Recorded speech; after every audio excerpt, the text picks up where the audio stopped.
Assalamualaikum warahmatullahi wabarakatuh.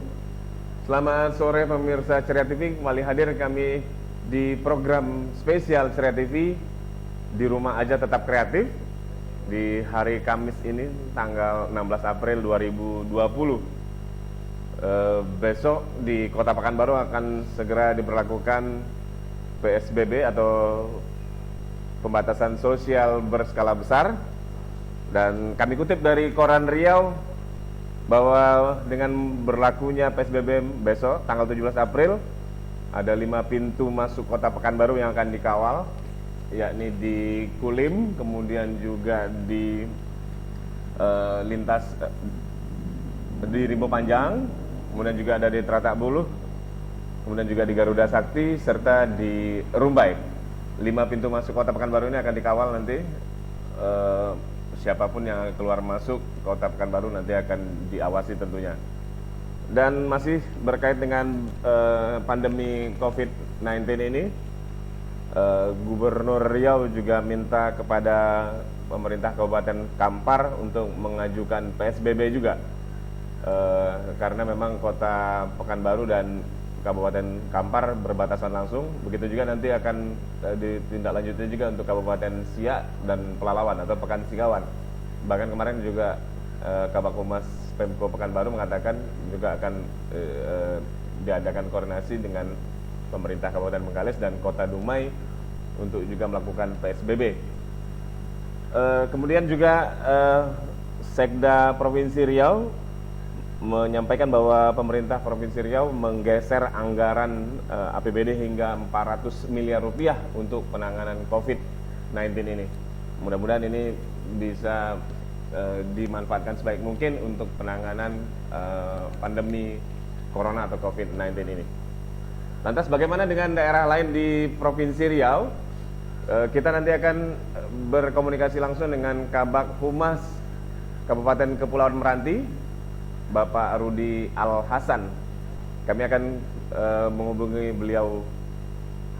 Halo, assalamualaikum Pak Rudi. Waalaikumsalam warahmatullahi wabarakatuh. Danu.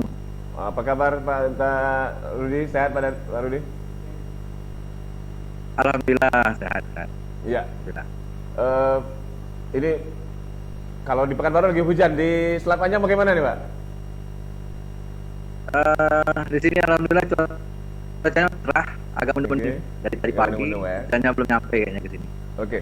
Mungkin kami ingin dapat informasi juga dari Pak Rudi terkait dengan COVID-19 ini. Bagaimana dengan jumlah ODP ataupun PDP? Apakah sudah ada juga yang positif di Kabupaten Kepulauan Meranti? Mungkin Pak Rudi bisa jelaskan. Baik, pemirsa Ceria TV yang berbahagia, kami di Kabupaten Kepulauan Meranti semula jumlah ODP tertinggi di Provinsi Riau, karena di sini itu pintu masuk TKI yang pulang, karena di Malaysia juga sudah memperlakukan lockdown. Semula ada sekitar 5.400 ODP, orang dengan pantauan. Namun dalam 1 bulan belakangan ini, alhamdulillah kita sudah menyelesaikan pemantauan itu. Yang tersisa yang masih dalam pantauan sekitar 700-an orang. Oke. Namun jumlah ini akan bertambah karena TKI secara masih setiap hari masih ada yang pulang, dan tentu jumlahnya juga akan bertambah terus. Nah, kita harapkan dari ODP ini tidak ada yang menjadi PDP. Oke. Untuk PDP sendiri, sejak COVID-19 ini mewabah, di Meranti itu ada 4 PDP. Namun 2 sudah negatif dan hasilnya negatif gitu. Jadi dia tidak sempat hasil uji swabnya tidak menunjukkan dia positif, sehingga sudah dikembalikan ke rumah. Sekarang ini ada 2 yang PDP. Itu kemarin hasil uji rapid testnya menyatakan positif. Namun hasil swabnya kita masih menunggu dan sekarang masih diisolasi di RSUD Kabupaten Kepulauan Meranti. Kami sangat berharap di Meranti ini tidak ada yang positif lah. Itu Danu. Oke, Pak Rudi, tadi Pak Rudi menyatakan bahwa di Kabupaten Kepulauan Meranti ini kan memang wilayah kepulauan, sehingga begitu banyak pintu masuk orang dari luar ke Kabupaten Kepulauan Meranti. Apa tindak lanjut dari pemerintah Kabupaten Kepulauan Meranti terhadap masalah tadi pintu masuk tadi? Ya. Sejak mewabahnya COVID ini, Bupati Pulau Meranti telah menetapkan Meranti ini sebagai daerah siaga darurat. Jadi sejak itu kita telah menjaga pintu-pintu masuk, terutama dari pendatang-pendatang, terutama yang dari TKI kita. Itu kita telah menempatkan petugas, terutama di Pelabuhan Tanjung Harapan. Setiap penumpang, terutama yang dari Malaysia, daerah yang terpapar ya, sebulan itu dia terpapar, itu kita periksa, kita cek suhu tubuhnya, kemudian kita kasihkan pengarahan agar mereka melakukan isolasi mandiri di rumah masing-masing.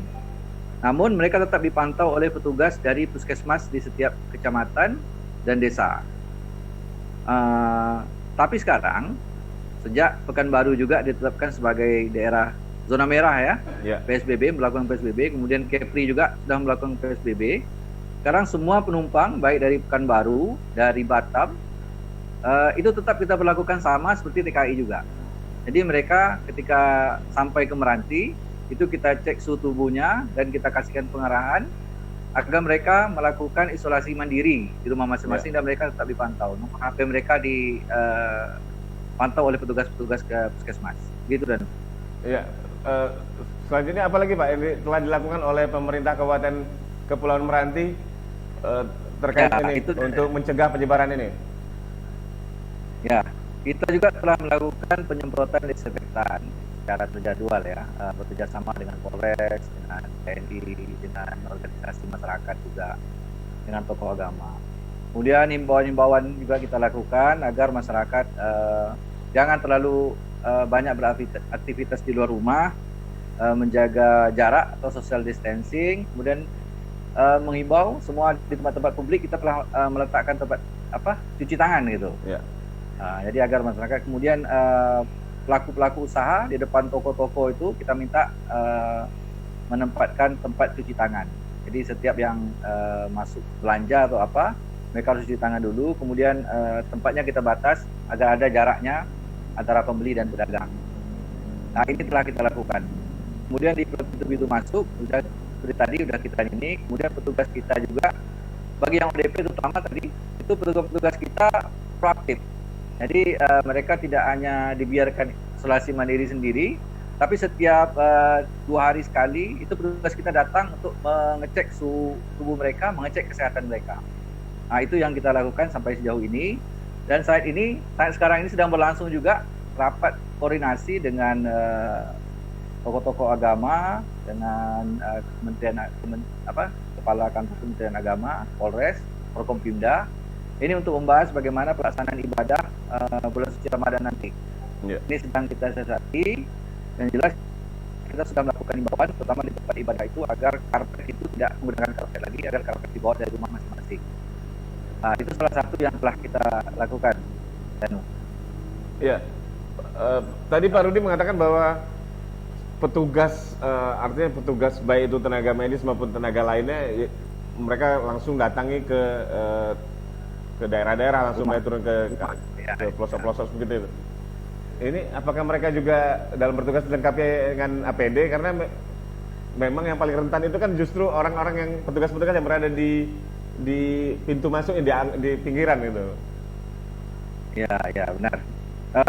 Mereka yang alhamdulillah ya, kita hampir di semua kecamatan sudah memiliki puskesmas. Ya.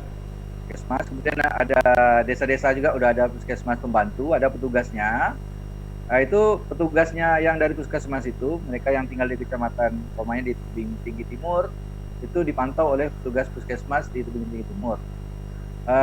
Mereka akan kondisi ODP, jika ternyata mereka itu ada gejala, itu petugas kita menggunakan APD. Ya. Namun karena sempat juga kita kemarin keterbatasan APD, itu petugas kita terpaksa menggunakan pakaian jas hujan itu ya. Iya. Tapi alhamdulillah sekarang sudah ada distribusi APD, juga bantuan dari provinsi. Terima kasih ini dari Pak Gubernur ya, sudah sampai ke kita, kemudian rapid testnya, distribusi bantuan rapid testnya sudah sampai. Juga APD, dan sekarang pengecekan dilakukan menggunakan APD, begitu.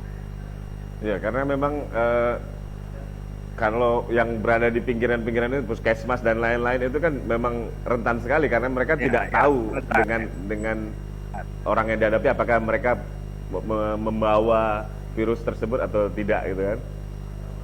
Ya, kita data semua ODP itu terdata, kita ada poskonya, posko COVID ini sesuai dengan keputusan Bupati, itu semua ODP terdata. Jadi semua puskesmas tahu siapa yang harus mereka cek secara berkala, kondisi ODP-nya seperti apa, sehatkah atau ada gejala.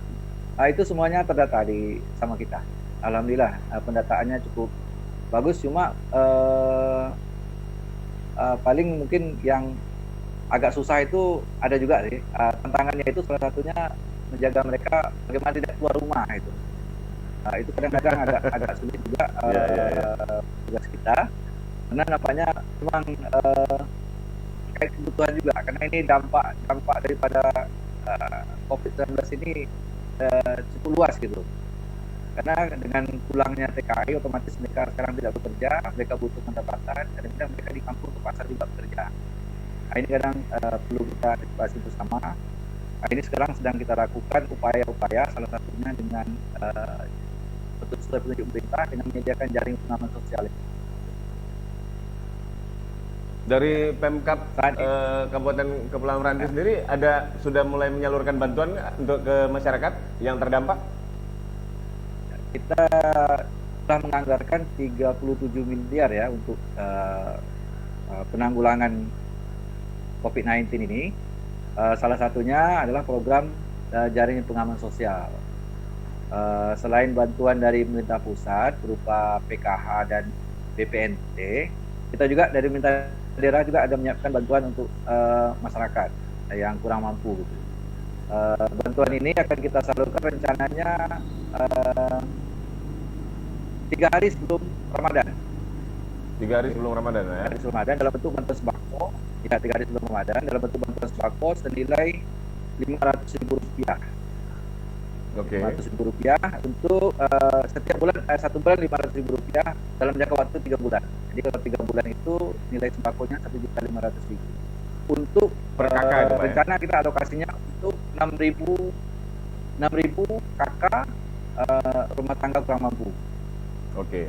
Kita tuh ada sekitar 23.000 rumah tangga miskin yang baru tercover oleh PKH sama BPNT itu sekitar 18.000. Jadi ada sekitar 6.000 ya, 6.000 lagi yang belum tercover. Itu yang di-cover oleh pemerintah Kabupaten Kepulauan Meranti melalui APBD. Kita akan lihat data terakhir, ini masih juga mendata menjelang bagian ini. Kalau jumlahnya bertambah, kita akan tambah dan akan kita atur volumenya seperti apa untuk bantuan sembako tersebut. Ya. Itu. Dan terkait dengan ini juga, Pak, anggaran APBD Kabupaten Kepulauan Meranti, ini kan ada banyak sekali kegiatan yang akhirnya harus ditunda atau bahkan dibatalkan. Lantas apakah dana tersebut kemudian dialih fungsikan untuk penanganan COVID? Ya, ini memang hampir semua daerah ya kita terganggu anggarannya akibat sesuai dengan petunjuk pusat. Memang kita telah mengalihkan salah satunya anggaran refocusing ya, refocusing. Anggaran itu anggaran pilkada, dan kita juga telah menunda sesuai dengan petunjuk dari pusat, menunda pelaksanaan kegiatan yang dibiayai oleh dana alokasi khusus APBN.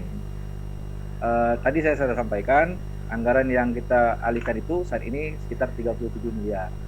Selain untuk jaring pengaman sosial, juga tadi untuk bidang kesehatan, dan rencana kita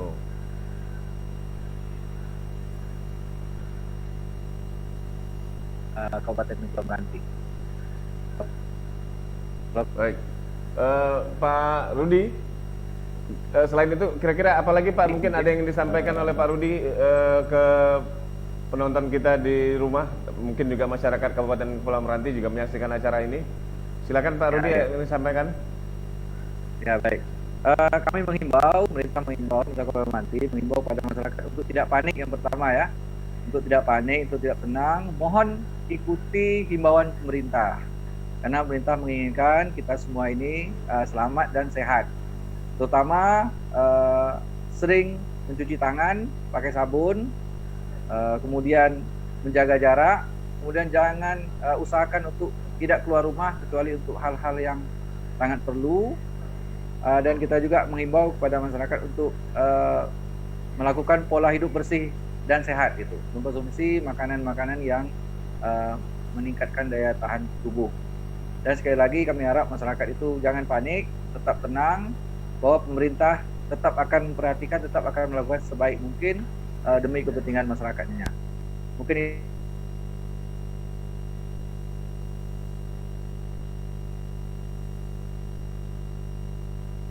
akan masker. Insya Allah nanti pemerintah juga akan, kita juga akan bantu masker gitu. Begitu aja. Ya. Apakah pemerintah Kabupaten Kepulauan Meranti sudah menyiapkan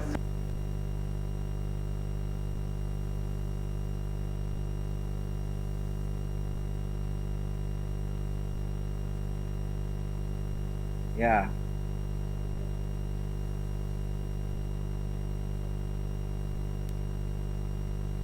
Halo. Halo, ya, halo.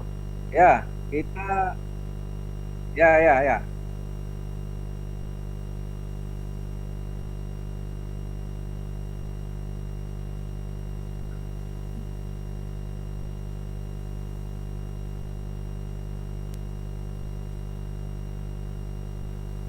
Ya, kita telah